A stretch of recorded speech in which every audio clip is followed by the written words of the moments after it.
Hey Lena, I didn't know if you would recognize me, so I wore something that might help along those lines. But I heard that you had a little retirement function on Saturday, and I didn't want to miss a chance for me to send you a little something. I don't want to call it a speech. Let's just call it a walk down memory lane, if we could. Uh, you know, I came to OI in 1995.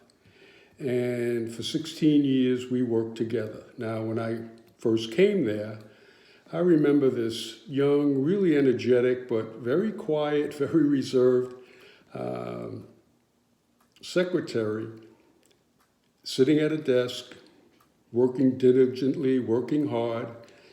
But when she finished at the NRC, she wasn't done for the day. And I learned that you would go to the library where you had another job, and a lot of times you would go to school and take adult education classes, always looking to improve, which you did. And I saw that firsthand professionally. Every promotion that you had, every time you moved up the career ladder, all the different challenges and responsibilities and all these things heaped on top of you. At every step, Lena, you were always successful. I'll never forget that. I learned a long time ago that it's really the administrative staff that makes things work. I learned that back in 1969 when I started my career. But, agents come and go, directors come and go. But you're the folks that really glue the office together. You're the engine that drives the train. You're what makes it successful. Well after we're gone. And you did that well after I was gone. But the thing that I wanted to talk about a little bit more is how I saw you from a personal perspective. I was more impressed with that, quite frankly. You know, the kind of daughter you were, and still are. The kind of mom and wife, aunt, sister.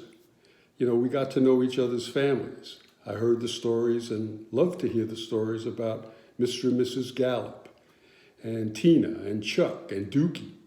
And then came for you, wife and mother.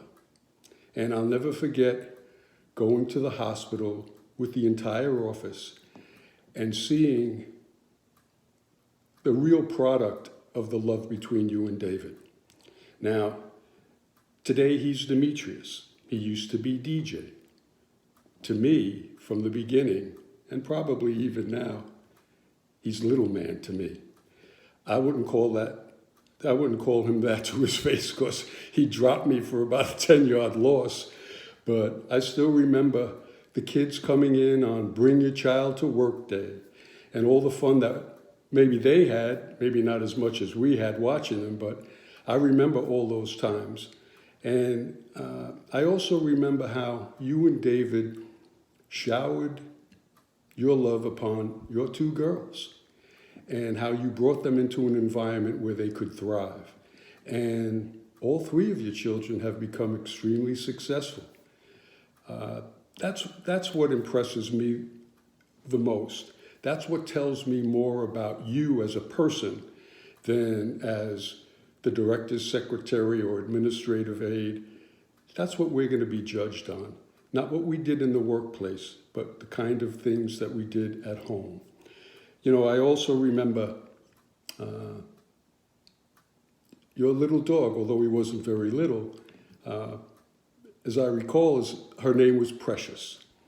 And over the years, I came to realize that although Precious might have been her name, Precious is what describes you and your family. All of that is precious to me. Lastly, I just want to say that one of the things that I'll never forget is how you came to pay your respects to Cindy. You and Tasha and the Murphys and Jim Lucy. That says as much about you and them as people, as anything else. I will never forget that. And I know that you know how much she loved you guys and how much she enjoyed going to Timbuktu to meet for lunch. I'll share with you that there were days when Cindy would say, how about we go up to Timbuktu and get some crab cakes? That could be for lunch, that could be for dinner, whatever it was. But she really enjoyed your company and the friendship that we all shared. So finally, I'd just like to say, you're turning a new chapter in your life. You've been successful in all your other chapters. And this will be no different. This will be no different. David and I have something in common. That is, we both married above ourselves. So I just want to say that God has blessed you. He will continue to bless you. And I just want to say that for all the years that we've known one another, I cherish that friendship. You're loved by all. You'll be missed in OI. It's a connection that you and I have that we will share forever. But I just want to wish you the best, Lena, because that's what the best deserves. God bless you.